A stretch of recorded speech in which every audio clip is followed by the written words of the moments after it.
Sa likod ng isang maamo at malaanghel na mukha, nagtatago ang bangis at tapang.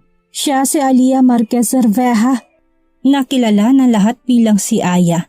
Sa kabila ng maganda at maayos na buhay ay kailangan niyang gampanan ng sariling misyon para hanapin ang mga taong may malaking atraso sa kanya. Ngunit magkakasangga ang mga landas nila ng isang kilalang mafia leader na si Lucas Montago. Matapos nilang pagsaluhan ng isang gabi at magiging malapit sa isa't isa, kapwa sila may mga sariling misyon sa buhay na ginagampanan. Ngunit nakahanda nga ba silang isantabi na lang ang kani-kanilang layunin para bigyang daan ng kanilang mga pansariling damdamin? Nakahanda nga ba si Aya sa mga bagong matutuklasan? Lalo na sa likod ng kanyang tunay na pagkatao. At paano kung mahulog na siya sa bitag ni Lucas? Magagawa pa kaya niyang makalabas sa butas na lalong nagpapasikip sa kanyang mundo? Habang nakahiga si Aya, pakiramdam niya init na init ang sarili. May kung anong hinahanap ang katawan niya nang hindi niya matukoy. Panay ang ikot niya sa kanyang kinahihigaan hanggang sa maramdaman niyang lumundo ang kanyang hinihigaang kama. Maya-maya may humaplos sa kanyang binti pataas sa kanyang hita.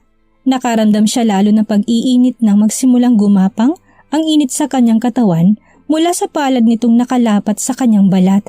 Tumako pa ang palad nito sa ilalim ng kanyang hita hanggang sa salatin nito ang ibabaw ng kanyang panty at minasahe yun ng banayad. Nalulunod si Aya sa nakababaliw na pakiramdam. Sobrang nangiinit siya at hindi niya napigil na mapaungol. Maya-maya'y naramdaman niya ang mainit na hininga na mapangahas na gumagawa noon sa kanya at sa kanyang leeg. At mas lalo siyang tila na baliw sa kiliting hatid ng mainit nitong hininga. You're hot, babe. Anas ng tinig in a bedroom voice. I can't wait to have you. At hinalikan nitong kanyang leeg patungo sa likuran ng kanyang tainga. Mas lalong nagtayuan ang mga balahibo ni Aya dahil sa ginawa nito. Gumuhit ang init mula sa kanyang puson patungo sa kanyang buong katawan. Nagkaroon ng tila mga paru-paro sa kanyang tiyan. Kakaiba't bago sa kanyang pakiramdam at wala siyang sapat na lakas para tutulan ang kung anong magaganap. Ungol niya sabay ng pag-igtad ng maramdaman ang mainit na labi ng lalaki sa kanyang dibdib at mabilis na sakupin ng mainit nitong bibig ang kanyang tuktok. Alam niyang hindi siya makakatutol pa dahil sa masarap na pakiramdam ni pinapalasap sa kanya ng lalaki hanggang sa tuluyan na rin niyang tinutugon at ginagayang ginagawa nito sa kanya. Tuluyan na siyang nawala sa sarili at nalunod sa naramdamang ligaya. Bahagya pa niyang naramdaman ang pagtigil ng lalaki nang ipasok itong sariling kahandaan sa kanya at mapaungol siya dahil sa sakit. Shit, you're virgin? Who are you, woman? Bulong ng lalaking kaniig niya. Akmang aalis ito sa ibabaw niya nang kulungin niya ito gamit ang mga binti at braso. Hindi niya kayang huminto ito ngayon. Sa kanan niya haharapin kung sino man ang kaniig. Tila naman hindi na rin makapagkontrol ang lalaki at tinuli ang ginagawa. Halos mapahiyaw si Aya sa sarap na naramdaman habang patuloy sa pagbayo sa kanyang ibabaw ang lalaking estranghero. Napuno ng mga ungol nilang buong sulok ng silid. Hindi mabilang ni Aya kung ilang beses siyang inangkin na lalaki at tinatid sa luwalhati. Naramdaman nilang parehong pagod at nakaidlip. Muling dinalaw ng kanyang bangungot si Aya dahilan para magising siya at mapabangon. Subalit biglang natigilan nang hindi makakilos ang kanyang katawan. Nalaki ang mga mata niya nang makitang may malaking katawan na nakayakap sa kanya at nakapatong ang binti nito sa kanyang mga hita. Mas lalo pa siyang nataranta nang makitang wala silang damit pareho. What happened to me last night? Bulong niya sa sarili. Maingat na inalis ang katawan sa katabi at mabilis ang sinimot ang mga damit na nakakalat sa sahig. Madilim dahil tanging malamlam na ilaw na nasa sulok ang tanging liwanag sa silid. Hindi siya pwedeng magbukas ng ilaw at baka magising ang lalaki at makilala siya. Naguguluhang lumabas siya sa silid na hindi mahanap ang kanyang black lacy panty. Sa bagay, panty lang naman yun at marami siya nito. Maingat na lumabas siya ng kwarto. Sa labas, saka lang niya na-realize na nasa bar pa rin siya. Hinanap niyang kanyang sasakyan at nakita naman kaagad. Ana, kailangan mong paliwanag sa akin. Hiyaw ng isip niya. Malakas ang hinala niya na may nilagay ito sa inumin niya. Denial niyang number nito but it can't reach. Inis na ibato niya sa backseat ang cellphone at naihilamos ang palad sa muka. Hindi niya alam kung sinong lalaking kanyang nakinig kagabi. Ramdam pa rin niyang sakit ng kanyang buong katawan sa nangyari. Tila naramdaman pa niya sa kanyang katawan ang mainit nitong mga palad habang pinagpapalang kanyang alindog. Bigla na namang naramdaman niyang pag-iinit sa katawan kaya mabilis na pinaharurot niya ang sasakyan pa uwi. Where is she? Biglang napabalikwas ng bangon ang lalaki nang walang masalat na katabi sa kama. Shit, she's gone. Anito, sinilyo pa ng relo sa bedside table. Pasado 3:00 na ng madaling araw. Mabilis na dinampot ang phone at may tinawagan. Have you saw the woman out? Just right now. Meron po kani-kanina lang at mukhang nagmamadali. Sagot na nasa kabilang linya. Guard, ito sa establishment na yun. Where did she go? Not sure sir, pero pumunta po siya sa parking lot. Okay, thank you. Mabilis na binaba niya ang phone, napaupo siya sa gilid ng kama at napahilamos sa mukha. Kunot noon na may napansin siya sa ibaba ng kamang dinampot yon. Her lacy panty, napangiti siya at napailing. She escaped without her underwear. Aniya at pilyong nilapit pa sa ilong nito para amuyin. Lavender scent. Inilagay niya yun sa kanyang drawer at kinuha ang kanyang personal laptop. Binuksan niya linya para sa mga kamera na naka-install sa palibot ng kanyang bar. At nakita niya mula doon ng babae nagmamadaling lumabas galing sa kanyang silid. Zinom niyang kuha at napansin na magandang babae, bagaman at medyo blur, ang kuha ngunit naaninag pa rin ang mukha nito. Sinubukan niyang tingnan ng iba pang kuha mula sa loob ng bar at nakita niya ito na may nilapitang nagtatalo habang may nagpa-party. Maya-maya lang ay bumalik sa mesa at naupo. Tinitigan niya mukha nito, hindi pamilyar sa kanyang babae kaya na-curious siya. Lalo pat hindi malinaw ang mukha nito nang nakasama niya kagabi. Ang ayos at suot nito ang tanging basehan niya para makita ang tunay na mukha nito sa ibang anggulo. Who are you? Wala sa sariling naitanong niya habang walang puknat ang titig sa nakarehistrong mukha sa kanyang laptop screen. Mabilis sa mga hakbang ni Aya palapit sa kanyang nakaparadang sasakyan. Hapon at naghahanda na siya sa kanyang pag-uwi na mapansin niya ang taong kahuli-huli ang pumasok sa shop niya na may kumausap na kaninang hinalang kilos. Kagaya ng dati, hindi maaaring magkamali ang kanyang pakaramdam. Mabilis pa sa 4:00 nilabasan niya ito upang siguraduhin maayos ito. Ngunit paglabas niya sa shop ay nakita niya sa pilitan itong pinapasok ang ilang lalaki sa isang van. Nakaramdam siya ng panganib kaya hindi na nag-isip at sinundan ng mga ito. Nanatili siyang nakadistansya dito upang hindi makahalata. Mabilis ang takbo ng sasakyan ngunit kaya niyang sabayan dahil bihasa siya sa pagmamaneho. Hindi niya ito hinayaang makaalis sa kanyang mga mata. Malayo-layong nalakbay ng mga ito ngunit hindi niya nilubayan ang pagsunod. Kinuha niya ang phone sa kanyang bag at nagdial. Hello, Kay, I'm on the road. May suspected criminals akong sinusundat at may location hostage sila. Please track me and check. O magpadala ka na rin ng backup just in case, utos niya. Si Kay ang surveillance asset ng grupo niya. Mahusay ito't maaasahan. Sa ilang taon nilang magkakasama hindi pa siya nito binigo. Got it? Anito pat sinimula ng trabaho. Matapos ay sandaling may kinausap bago muli siyang binalikan sa linya. You're heading south. Sigurado ka ba sa nakita mo? Never pang pumalpak ang instinct ko. Ibang kutob ko sa grupong to. Pilitin mong ilocate ang lugar na malapit sa akin. I'll go in straight as of now. Well, mukhang alam ko na kung saan sila patungo. 150 meters ahead from you will be an abandoned building. Mukhang doon nila balak dali ng hostage nila. Be careful, on the way na si Thea dyan. Thank you, keep the lines open and connect. Thea on me. Yes, Doreen, sagot nito. Mukhang tama nga sinabi ni Kay dahil ilang sandali lang at pumasok ang sasakyan sa gate ng abandonadong building. Maingat na ginarahin niyang kotse sa isang gilid at pinatay ang ilaw. Mula sa ilalim ng dashboard ng sasakyan ay dinukot niyang kanyang nakatagong baril. Kahit saan siya pumunta ay palagi siyang may bitbit na baril sa kanyang bag o sa kotse man bilang proteksyon sa sarili. Mula sa kanyang kinaroroonan ay tanaw niya ang paglabas sa sasakyan ng grupo. Hindi lalampas sa 10 katao, kasamang bihag ng mga ito. Kinaladkad nilang hostage papasok sa abandonadong gusali nang nakapiring ang mga mata at nakataling mga kamay. Maingat na lumabas siya sa sasakyan. Hindi siya pwedeng dumaan sa harapan ng gate dahil may nakabantay na 2. Umikot siya sa bandang likuran at naghanap ng pwedeng daanan papasok. Be careful, paalala ni Kay. May nakakabit sa kanyang tenga na isang earphone at malaya niya naririnig ang mga kasama. We are near to you, sagot ni Thea. Be careful too. They are more or less 10 persons. I'm not sure kung may iba pa silang kasama sa loob. I'll going inside to check. May bantay din sa harapan kaya mabuting sa likuran kay dumaan. May nakita ko dito na punong pwedeng akyatin. Siguro pwede na ako dito. Aning ni Aya at nagsimulang akyatin ng puno. Tumulay siya sa sangang nakalaylay sa mismong pader na malaking gusali. Maingat na pinagmasdan muna niya ang paligid kung may ibang tao. Ngunit tahimik kaya tumalon siya sa halos kulang 2 taong taas na pader. Para sa kanya, malit na bagay lang ang ganitong gawain.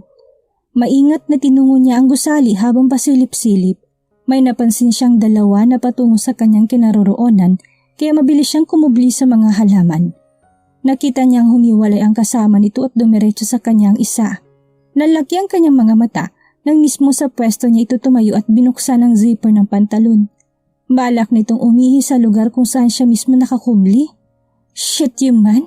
Gigil na bulong niya sa sarili at mabilis na inilabas ang 2 baril na may nakakabit na silencer. Shh! Sit-sit niya rito kaya naudlot ito sa gagawin sanang pag-ihi at lumingon sa paligid. Nandito ako, gago! Aniya na tumayo sa harap na lalaki habang nakatutok ditong baril. Bago pa man ito makasigaw ay nasapul kaagad niya ito sa ulo. 1 down. Hinila niya ito at sinandal sa pader.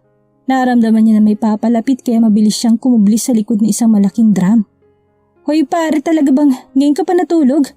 Tss, piyado na masasabon ka na naman niya ni boss. Kung bakit ba kasi masyado kang antukin? Nito na iniiling-iling na lumayo. Hoy Dario, nasa na ba si Jim ha? Hindi ba magkasama kayo kanina? Sabi ng mukhang leader nila na puno ng makapal na bigote at balbas. Sa itsura pala ay mukhang hindi nagagawa ng mabuti. Wala tayong magagawa, boss. Inabot na naantok eh. Ano? Trabaho niyong bantayan itong isang to. Sabay turo sa hostage. Huwag niyo sabihin na ako pang magbabantay dito. Hayaan niyo na lang siya, boss. Ako na muna magbabantay. Gigisingin ko na lang siya mamaya. Siguraduhin mo lang ha. Anak ka nga naman ng paluso. Nainis nitong sabi. Siguraduhin mong mababantayan mo ng maayos siya na? Yes, boss. Lumabas ito't naiwan ng tinawag nitong Dario. Nakita niya lalaki naglalakad palabas at may tinawagan.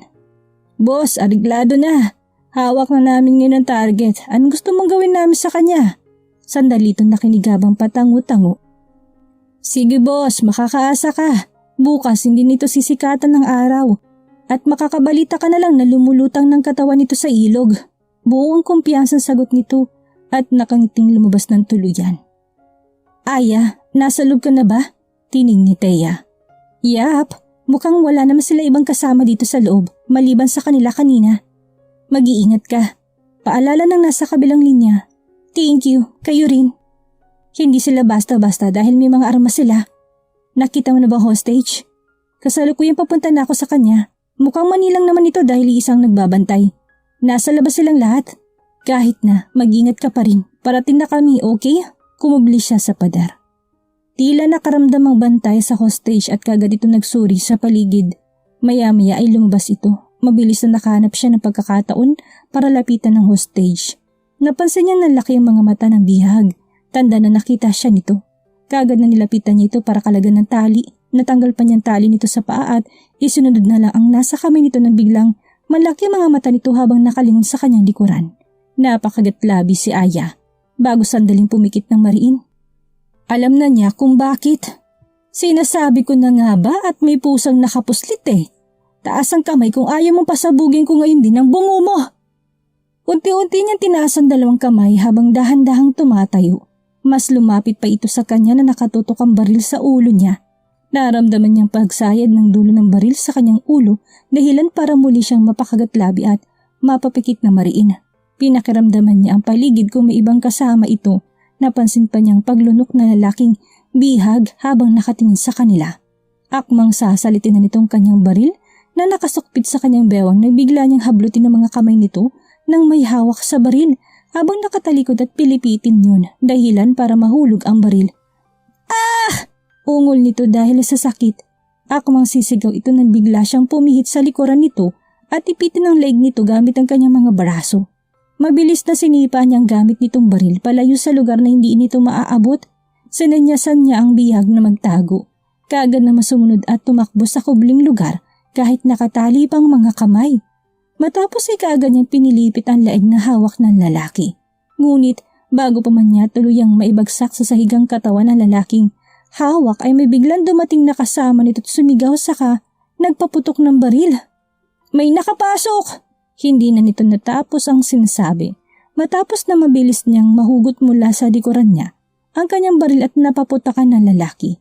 Sapul ito sa pagitan ng noot bumagsak sa sahig. Tiningnan niya ang lalaking bihag at nakitang maayos itong nakakubli. Kaagad na lumingid siya sa pader nang mapasing nagkakagulong iba pang kidnapper. Hayaan niyo, hindi dapat yan nahayaang makalabas ng buhay dito. Galit na utos ng leader nila. Halugugin ang buong lugar. Yes, boss! Mabilis na sagot ng mga ito at mabilis na nagpulasan sa iba't ibang direksyon. May isang papalapit sa kanyang kinaroroonan. Yuhu! Nasan ka na? Magpakita ka na! Gusto mo ba ng tago-taguan tayo? Sabi nito habang dahan-dahang palapit sa kanya. Bawat kanto hinihintuan ito para tingnan kung naroon siya. Nang mapatapat ito sa kanyang pwesto, kagad na binulaga niya ito. Nakatutok ang kanyang baril sa ulo nito. Please, ayaw ko pang mamatay. May mga anak pa ako, parang awa mo na. Pangako, hindi na ako magsusumbong. Pakiusap nito. Hey, huwag kang maawa. That's a trap. Paalala ni Thea sa kabilang linya. Kilala siya ng mga ito na madaling maawa kapag pamilya ang pinag-uusapan. Dahil ayaw niya may pamilyang magdusa kung mawalan ng taong bumubuhay sa mga ito. Naawa siya matapos sabihin nito na may anak kaya kinuha na lamang niyang baril nito at pinalayo. Subalit, nandito siya! Nandito ang kalaban! Biglang sigaw nito habang tinuturo siya sa paparating na kasama kaya kagad niya pinaputukan. See? I've told you. Sumubsob ito sa sahig at nakita ng mga kasama niya kaya mabilis na nagsilapit sa kanyang direksyon. Well, sorry siya. Binigyan ko na siya ng chance para mabuhay but he chose to die. Sagot niya. Be careful, hindi namin sure kung aabot pa kami. Mukhang kulang pa silang lahat, sa'yo pa lang. Maingat na umikot siya sa kabilang side habang nakikiramdam. Subalit may biglang nagpaputok sa kanya mula sa likuran. Mabuti na lang at tila kulang ito sa practice kaya hindi siya tinamaan at mabilis siyang kumubli. Lumabas ka at pakita mong galing mo. Ano, naduduwag ka ba? Hamon nito. Maya-maya ito mahimik. Naalala niyang kanyang dalang keychain. Mabilis na dinukot niya yung sa bulsa. Tinanggal niya nakakapit na keychain sa susi niya ng isang maliit na salamin. Luminga siya sa paligid niya at maswerteng nakakita ng isang manipis na patpat. Kinuha niya yun at maingat na inipit ang maliit na salamin sa kadahan-dahang ginawang panilit. Nakita niya buwat sa salamin ang dalawang nakakubling magkabila sa pader. Habang nagsasanyasan, salamat at maliit ang salamin kaya hindi agad napansin ng dalawa. Maingat na kinuha niya muli ang salamin at binunsa. Dumampot siya na isang medyo kalakihang bato at inihagis sa mga ito kaya nagpaputok na sunod-sunod ang dalawa. Nang tila mapansin ng mga ito na hindi pa rin siya lumalabas ay tumahimik na magpaputok. Sinamantala niya yun at pahigang umusad siya palabas sa kinukublihan at pinaputukan ng dalawa. Sabay na bumagsak ang mga ito sa sahig. Biglang sumulpot ang isa pang kasama ng mga ito at pinaputukan siya kaya mabilis siyang bumalik sa pinagkublihan. Umikot siya sa kabila at dahan-dahang lumapit sa pwesto nito. Ngayon nasa likuran na siya ng lalaki. Sinong hinahanap mo? Ako ba? Tanong niyang nakangisi dito. Kaagad na humarap ito sa kanya na namumutla habang nakatutok ang baril sa kanya. Napatingin ito sa hawak niyang baril na kababa kaya kaagad na nagpaputok. Subalit mas mabilis pa rin siyang kumilos dahilan para bumalagta ito sa sahig. Nakarinig siya ng palakpak sa kanyang likuran. Well, magaling. Anong ginagawa na isang babaeng kagaya mo sa lugar na ito? Sabi ng lalaking balbasan. Puno na pagnanasang pinasadahan siya nito ng tingin mula ulo hanggang paa. Sa tingin mo, ano pa ba? Sarkastikong sagot ni Aya. Ako yata dapat na magtanong niyan sa'yo. Sorry young lady. Pero mukhang nagkamali ka yata ng binabangga mo. Biglang dumilim ang mukhang sabi nito, kasunod ay tumawa. Anyway, I had an offer kung tatanggapin mo. Wala akong panahon sa offer mo. Malamig rin ang sagot niya rito. Humalakak ito habang pumapalakpak. Wow, bilib naman ako sa tapang mo. Sa palagay mo ba, matatapos ang ginawa mo sa mga tauhan ko? Papayagan kitang makalabas ng buhay dito? Tinaas nitong hawak na baril at inutok sa kanya. Porma lang mukhang tinitigan lamang niya ito. Nakita niya na tumingin ito sa likuran niya at sumenyas. Ibaba mo ng baril kung ayaw mong bumao ng tingga sa katawan mo, sabi ng tinig sa kanyang likuran. Well, sabi ng kanyang kaharap at mas lumapit pa sa kanya upang abutin ang kanyang baril. Mabilis na umupo siya at sinipa ang kaharap na lalaki sa paa nito dahilan para bumagsak ito sa sahig. Tila nawala sa kanyang isip ang lalaki sa likuran niya na nakahandang barilin siya. Ano pang hinihintay mo? Barilin mo na! Galit na utos ng lalaking bumagsak sa sahig. Sa kasama nitong nasa likuran ni Aya, hindi ito makakilos dahil nasa ibabaw nito si Yana at hawak ang dalawang kamay nito. Kasunod nito'y umalingaw-ngaw ang isang putok ng baril. Agad na napasalampak sa sahig si Aya matapos makitang nanlupaypay ang katawan ng lalaking kanyang binubuno. Kasabay ang lalaking nasa kanyang likuran. Akala namin late na kami, mabuti na lang, sabi ni Teya habang iiling-iling. Ito ang bumaril sa lalaking nasa likuran ni Aya, habang nagawa naman kalabitin ni Aya ang gatilyo ng kanyang baril na hawak at nasapul ang lalaki sa dibdib nito. Natawa ang tatlong babae at napailing. Nasaan na hostage? Tanong ni Gemma. Nasa loob, i-check nyo na lang. Mabilis na pinuntahan ito ni Gemma at Teya. Wala nang taling mga kamay nito paglabas. Salamat. Kung hindi dahil sa tulong mo, baka kung ano na nangyari sa akin. Wala yun, karangalan namin na makatulong, ngunit sa isang kondisyon. Anya. Ano yun? Tanong ng lalaki. Wala kang pagsasabihan na kahit na sino sa totoong identity namin. Since nakilala mo na kami, mananatiling tikom ang bibig mo kung sakaling tanungin ka man. Ani ni Teya. Makakaasa kayo. Kung may tulong man ako maibibigay sa inyo kapalit nito, lapitan nyo lang ako. Nakangiting sabi nito. Nagkatinginan silang tatlo. Maaari ba naming malaman kung bakit kanila dinala dito? Si Gemma. Hindi rin malinaw sa akin. Ang tanging narinig ko lang ay may taong nasa likod nito. Mukhang miyembro sila ng isang sindikato, kaya salamat sa tulong nyo. Ngunit paalala ko na rin sa inyo na mag-iingat kayo. Baka balikan kayo ng grupo kapag nalamang nabulilyaso nyo kung anumang pakay nila. Kaya mahigpit din namin hinihinging kooperasyon mo na walang makakaalam na kahit na sino sa totoong identity namin. Tatandaan ko, hindi lang ako makapaniwala ng isang owner ng shop ay isa palang vigilante. Napangitit ng pailing ito't nakipagkamay sa kanilang tatlo. So paano mga to? Tukoy ni Gemma sa mga nagkalat na bangkay. Huwag kayong mag-alala, ako nang haharap sa mga pulis tungkol dito, sagot ng lalaki. Pwede ba naming malaman ang pangalan mo, mister? Si Teya. Matias de Chavez, kung may kailangan kayo sa akin. Pwede nyo lang ako lapitan. Salamat ulit sa pagliligtas. O paano? Ikaw nang bahala dito. Paparating ang mga pulis. Ani Gemma. Tumango ang lalaki. Mabilis naman na umalis ang tatlo bago pa man makarating ang mga pulis. Habang tumatakbo ang sasakyan ay nanatiling nakabukas ang linya ng grupo. Kay, pakicheck yung mga tattoo na meron sila kung magagawa mo. Para malaman natin kung anong organisasyon kabilang mga yon. I need your report tomorrow. Ani ni Aya. Sure, by the way. Congratulations to us. Another mission complete. Yeah, but I need to hang up and rest for a while. Goodbye guys. Goodbye. Napabuntong hiningat napailing si Aya matapos na maputol ang linya habang patuloy sa pagmamaneho pauwi sa sariling kondo. Siya si Alia Marquez Cerveja. Masasabi na isang successful owner ng isang jewelry shop na may iba't ibang branch sa ilang sulok ng Pilipinas. Siya rin ang namamahala sa isang grupo na tinawag nilang Paradise Angel. Kung saan puro mga babae ang kanyang miyembro, walang awa silang kumikitil ng mga taong halang ang kaluluwa at mapang-abuso, kasama ng ilang malalaking drug lords at leader ng iba't ibang grupo na nagsasamantala sa kahinaan ng iba. Lihim rin siyang nagmamay-ari ng ilang mga iligal na pasugalan at resto bar, upang magamit niyang lugar sa mga taong kanilang target at dito mapag-aralan ng mga aktibidad ng mga ito. Ang kanyang grupo ay lingid sa iba, na natiling sekreto nila sa kanilang mga miyembro. Ngunit itinago niyang totoong identity bilang si Aya Guevara dahil sa isang misyon na kanyang ginagampanan. Sa edad na 28 ay matagumpay na siyang isang businesswoman. Simpleng pamumuhay, walang asawa at pamilya. Matapos mawala at mabalita ang napatay ang kanyang mga magulang ay napunta siya sa pangangalaga ng ibang taong tinuring niyang pamilya.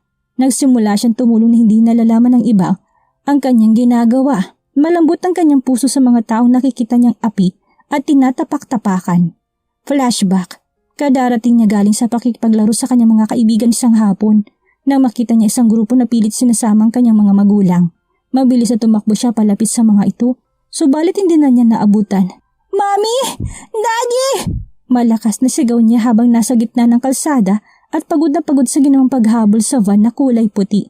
Hilam sa luwang kanyang mga mata habang walang tigil sa pagsigaw. Napasalampak siya sa gilid ng kalsada habang pinagtitinginan siya ng mga tao sa kanyang paligid. Ang ilan ay nakasaksi sa nangyari. Mami! Daddy! Walang tigil sa pagsigaw niya ng malakas habang kulang na lang ay maglupasay sa daan. Isang ali ang lumapit sa kanya at pinilit siyang inaalo. Hush, tahan na iha. Anito habang hinahagod ng kanyang likuran. Sina mami at daddy? Saan sila dadali ng mga taong yun? Tanong niya na hindi makilalang mukha ng Ale dahil sa luha. Hindi ko rin alam iha, pero wag kang mawala na pag-asa at magdasal ka palagi na sana ligtas sila. Pinahid ng Ale ang kanyang luha at niyakap siya. Tahimik na umiyak siya sa balikat nito. Kinuha nilang parents ko. Paano na ako ngayon? Aniya habang umiiyak. 6 na taon na lamang siya noon at wala pang kakayahang mabuhay sa sarili. Nasanay siya sa marangyang buhay dahil mayaman sila. Ngayon na wala ng mga magulang at mag-isa na lamang, hindi niya alam kung saan siya pupunta. Don't worry, pwede ka na muna sumama sa akin para may mabantay sa'yo. Isa pa, mahirap at baka bumalik ang mga taong yun at ikaw naman ang kunin. Ano pong gagawin ko? Umiiyak na tanong niya. Doon ka na muna sa bahay. Isa pa, kakilala ko naman ang mga magulang mo. Kaya pangako na hindi ka namin pababayaan. Dahil sa murang edad, napilitan siyang sumama sa ginang. Hindi naman siya nabigo sa mga ito. Tinuring siyang pamilya ng mga taong kumupkup sa kanya. May nag-iisang anak ang mga itong lalaki na mas matanda sa kanya ng 7 taon na siyang palagi niyang kasama at bantay. Ilang buwan lang mula nang mawalang mga magulang ay lumabas ang balitang nakitang mga ito na bangkay na. Halos maglupasay si Aya sa nalaman. Hindi rin niya nagawang makasama ng maayos sa mga labi ng mga magulang dahil sa payo na pamilyang kumupkup sa kanya. Marahil may nabanggang taong kanyang mga magulang at maaari siyang balikan kung makikilala siya. Kaya parang isang ordinaryong taong lumapit lamang siya sa mga ito. Kalaunan ay maayos niyang natanggap sa sariling nangyari. Lumaki siyang masaya sa pamumuhay na meron ng kanyang bagong pamilya. Hindi man niya muling naranasan ang buhay mayaman ay naging tahimik naman siya. Ngunit nasa isip niyang hahanapin ng mga taong dahilan ng pagkawala ng mga magulang. Isang umaga, tinawag siya ng ina-inahan. Aliyah, pumunta ka nga kay Aling Minda at kumuha ng mga gagamitin sa akin lulutuin para may paninda tayo mamaya, ani Aling Marta. Habang naglalaga ng dahon ng saging na gagamitin itong pambalot sa suman na gagawin. Isa ito sa kabuhayan ng taong kumupkup sa kanya. Sa ngayon, 15 taong gulang na siya. Ngunit patuloy niya sinasamahan ng ina-ina sa paglalako ng paninda. Nay, sige po inabot ang listahan ng mga bibilhin. Bihira siyang utusang bumili dahil ang kanyang kuya Buboy ang palagi nilang inuutusan dahil may kalayuan ng tindahan. Wala ang kanyang kuya ng araw na yun at nagpaalam na pupunta sa kaibigan nito kaya siyang nautusan. Pabalik na siya bitbit ang pinamili.